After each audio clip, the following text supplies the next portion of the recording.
आप सभी का स्वागत करता हूं आपके फेवरेट चैनल सहज माँ क्लासेस में। आज हम एक टॉपिक डिस्कस करेंगे जिसका नाम है रेशनल या इरेशनल। आपसे एग्ज़ाम में एक चीज़ पूछी जाती है कि कुछ नंबर्स गिवन होते हैं और बताए जाते हैं कि प्रूफ कर दीजिए कि ये नंबर रेशनल है इरेशनल, आपको प्रूफ करने होते हैं। तो कैसे आप रेशनल इरेशनल नंबर्स को प्रूफ करके फुल मार्क्स लाएँ, इसके बारे में आज हम डिस्कस करेंगे। काफ़ी डिस्कस करेंगे और जानेंगे कि किस तरह से आप इसे सॉल्यूशन करके फुल मार्क्स ला सकते हैं।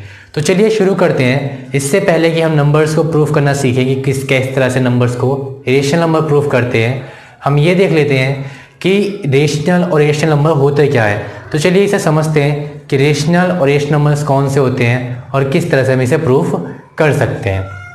तो देखिए, आपको दो नंबर्स होते हैं। फर्स्टली बात हम रेशनल की करेंगे कि रेशनल नंबर्स कौन से नंबर्स होते हैं, और मेरी बात को ध्यान से समझिएगा और दो तीन बातें मैं आपको बताऊंगा जिससे आपकी सारे डाउट्स क्लियर हो जाएंगे। अगर बात करें रेशनल नंबर्स की, तो रेशनल नंबर्स को हम P/Q की फॉर्म में लिख सकते हैं। और एक बात और ध्यान रखेंगे हम, Q does not equal to zero. Q zero नहीं होना चाहिए। Q अगर जीरो हो गया तो वो नंबर रेशनल नंबर नहीं कहलाएगा। तो हम फर्स्ट थिंग क्या है कि रेशनल नंबर कौन से होते हैं जिन्हें हम P/Q की फॉर्म में लिख सकते हैं, पर Q जीरो नहीं होना चाहिए। जैसे अगर एग्जांपल्स लें, 3/4 हो गया, 5/7 हो गया, 3/9 हो गया, ये सभी रेशनल नंबर्स है। पर अगर हम बात करें 10/0 तो ये रेशनल नंबर नहीं है। क्यों नहीं है? क्योंकि इसके डिनोमिनेटर फंक्शन जीरो है, इसलिए ये रेशनल नंबर्स नहीं है।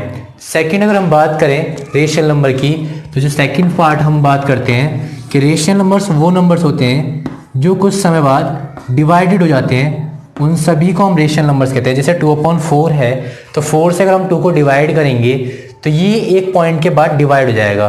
तो ऐसे नंबर जो कुछ पॉइंट्स का टर्मिनेट हो जाते हैं, ऐसे नंबर्स को भी हम रेशनल नंबर्स कहते हैं। एक और बात इसमें ऐड करना चाहूँगा मैं टर्मिनेटिंग में, कि अगर मान लीजिए नंबर्स P/Q की फॉर्म में ना हो या टर्मिनेटेड ना हो तो रेशनल नंबर्स रिपीटेड होते हैं। जैसे एग्जाम्पल के तौर पर 1/3, अगर आप 1 को 3 से डिवाइड करेंगे तो ये जो नंबर्स हैं ये लगातार रिपीट होंगे, पर ये डिवाइड कटेंगे नहीं, पूरी तरह से कैंसिलेशन नहीं होंगे। तो ये किस तरह के नंबर्स हैं? ये रिपीटेड हैं, ये फंक्शन रिपीटिंग नंबर है।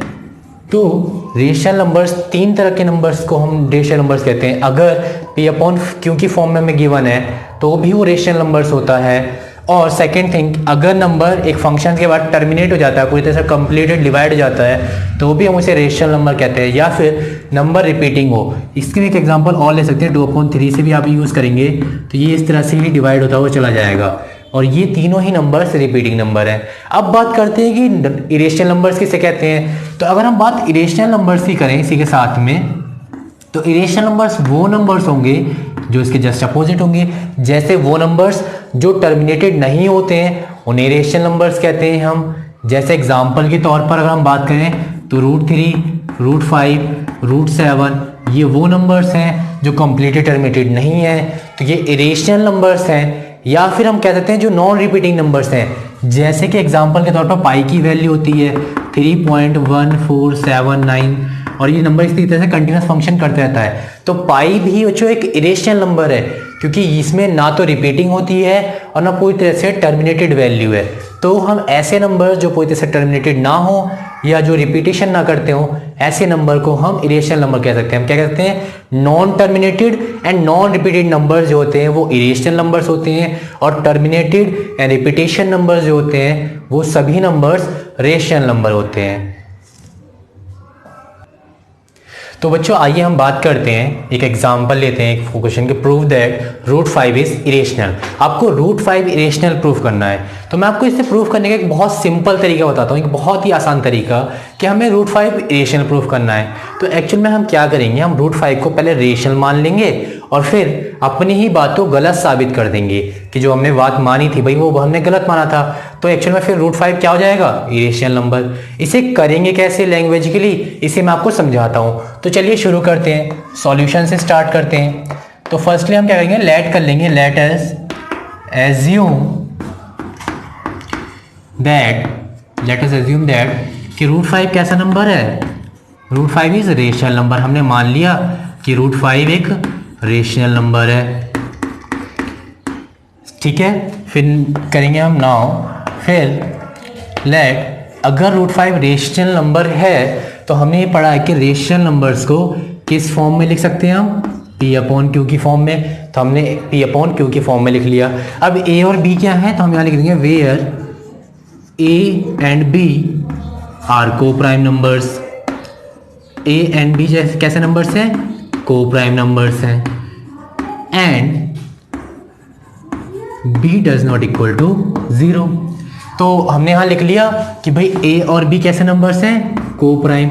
अब एक टॉपिक समझ लेते हैं कि भाई ये को प्राइम नंबर्स क्या होते हैं, क्योंकि आपने बहुत सारे नंबर्स पढ़े हैं लाइफ में, इवन पढ़ा है, ऑड नंबर पढ़े हैं आपने, प्राइम नंबर्स पढ़े हैं, को प्राइम के बारे में जानते हैं। तो को प्राइम कौन से नंबर्स होते हैं, तो को प्राइम वो नंबर्स होते हैं जो सिर्फ 1 से डिवाइड होते हैं, जो ऐसे दो नंबर्स के पेयर जो केवल 1 से डिवाइड हो, ऐसे नंबर्स को को प्राइम कहते हैं। एग्जांपल के तौर पे मैं आपको कुछ एग्जांपल दूं, जैसे 3 और 5 हो गया, या फिर 7 और 11 हो गया। तो ये नंबर्स कैसे नंबर्स हैं, ये नंबर्स को प्राइम नंबर्स हैं, क्योंकि 3 और 5 किससे डिवाइड हो सकते हैं, केवल 1 से डिवाइड हो सकते हैं। या 7 और 11 किससे डिवाइड हो सकते हैं, सिर्फ 1 से डिवाइड हो सकते हैं। तो ऐसे नंबर्स जो सिर्फ 1 से डिवाइड हो, जिनका फैक्टर केवल 1 और 2 नंबर्स का, उन नंबर्स को हम को प्राइम नंबर्स कहते हैं।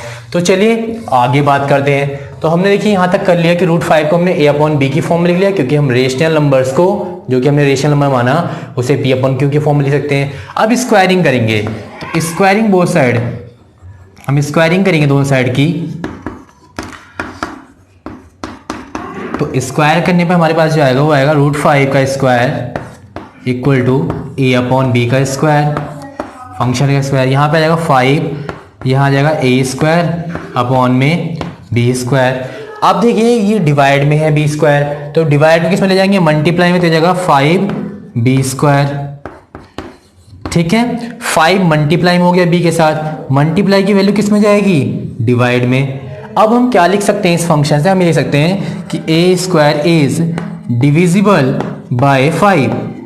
हम ये लिख सकते हैं कि A स्क्वायर जो है वो 5 से डिविजिबल है, और अगर A स्क्वायर 5 से डिविजिबल है तो A भी क्या हो जाएगा, A भी 5 से डिविजिबल हो जाएगा। इतनी बात आपको समझ में आ गई कि भाई अगर A स्क्वायर 5 से डिविजिबल है तो A भी 5 से डिविजिबल हो जाएगा।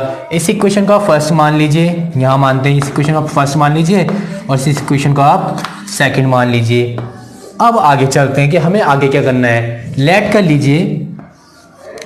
लीजिए कि जो A है वो 5m के बराबर है। m क्या है, फॉर सम इंटीजर। m कोई इंटीजर है, ठीक है। तो हमने लेट कर लिया कि a किसके बराबर हो गया, 5m के बराबर, क्योंकि a जो है वो 5 से डिविजिबल है। तो अगर हम बात करें तो हम इस a की वैल्यू को, put the value of a, जो a की वैल्यू है उसे पुट करेंगे इक्वेशन फर्स्ट में। इक्वेशन फर्स्ट में हम इसे पुट कर लेंगे। तो आप वैसे यहाँ भी रख सकते हैं, कोई दिक्कत नहीं है, आप हम यहाँ इक्वेशन फर्स्ट में पुट कर लेंगे। तो हमारे पास इक्वेशन है a equal to A square की वैल्यू कितनी है हमारे पास, 5m का स्क्वायर अपॉन में B स्क्वायर। हमारे पास ये वैल्यू है, देखिए 5 equal to A square upon B square था, तो A की वैल्यू हमने रख ली 5m, तो 5m का स्क्वायर अपॉन B स्क्वायर हो गया। अब हम क्या करेंगे, इसे क्रॉस मल्टीप्लाई की जगह 5B स्क्वायर इक्वल टू जगह 25m स्क्वायर। 25 मल्टीप्लाई में m के साथ में, तो ये किस में जाएगा, ये डिवाइड में जाएगा, और हमारे पास वैल्यू आएगी 5B square upon 25 equal to m square. इसे डिवाइड करेंगे तो यह जाएगा v square upon 5 equal to m square, क्योंकि 5 1 5, 5 1 5, 5 5 25। अब देखिए इस इक्वेशन से हम क्या देख सकते हैं कि 5 जो है वो डिविजिबल है किसका, b स्क्वायर का। यहाँ पे भी लाइन लीजिए कि b square is divisible by 5। हम लिख सकते हैं कि b स्क्वायर जो है वो 5 से डिविजिबल है। और अगर b स्क्वायर डिविजिबल है तो सेम जैसे हमने यहाँ लिखा था कि b भी क्या होगा, वो भी डिविजिबल होगा 5 से। जो b फंक्शन है वो भी डिविजिबल होगा 5 से। अब समझ लिया, आपका सवाल खत्म हो गया कि हमने ये प्रूफ कर दिया कि भाई a भी जो है 5 से मल्टीपल है, डिविजिबल है, b भी 5 का डिविजिबल है। पर एक मिनट समझिए तो सही, हमने क्या माना था कि a और b कैसे नंबर्स हैं, को प्राइम नंबर है। और को प्राइम को हमने समझा था कि को प्राइम वो नंबर्स होते हैं जिनके फैक्टर क्या होते हैं, कि केवल 1 होते हैं। तो जो हमने बात मानी थी कि a और b को प्राइम नंबर्स हैं जिनके फैक्टर केवल 1 हो सकते हैं, लेकिन यहाँ पे हमें क्या दिखता है कि a जो है उसका फैक्टर 5 भी है और b जो है उसका भी फैक्टर 5 है। मतलब हमने जो बात मानी थी वो तो गलत हो गई कि भाई a और b के फैक्टर 5 भी हैं, लेकिन अगर ये को प्राइम नंबर होते तो इसके फैक्टर केवल 1 होने चाहिए थे। तो हमने जो बात मानी थी, और हमने क्या माना था, हमने ये माना था कि √5 कैसा नंबर है, रेशनल नंबर है। तो हमने जो बात मानी थी वो बात गलत हो गई। तो इसका मतलब क्या हुआ कि जो √5 है वो रेशनल ना होकर अब कैसा नंबर होगा, रेशनल। तो इसके बाद 2 लाइनें जो आपको यहाँ दिखाई दे रही होंगी, यहाँ पर आप देख सकते हैं, आपको ये 2 लाइनें सेम ऐसे ही लिख देनी है अपने एग्जाम कॉपी में जैसे यहाँ पे लिखा हुआ है। बाकी आपके टीचर्स अगर कुछ लिखा दें तो वैसे भी लिख सकते हैं। बाकी आप नीचे की जो 2 लाइनें हैं ये सेम ऐसी एनसीईआरटीज़ की हैं, इसे आप ऐसी कॉपीज कर सकते हैं सेम। नीचे आपको बस वही लिख देना है कि जो हमने माना था, जो हमने एजप्शन किया था, जो एज्यूम किया था, हमारा एजप्शन गलत हो गया कि जो हमने एजप्शन किया गया था कि √5 रेशनल नंबर है, पर √5 कैसा नंबर हो गया इस प्रूफ के हिसाब से, रेशनल नंबर। तो हम ये मान सकते हैं कि जो यहाँ पे लाइन्स लिखी हुई हैं आप उसे देख कर लिख दीजिएगा कि √5 कैसा नंबर हो गया, रेशनल। बस आपका सवाल कन्फर्म हो गया। चलिए हम एक सवाल और देखते हैं इसके बाद।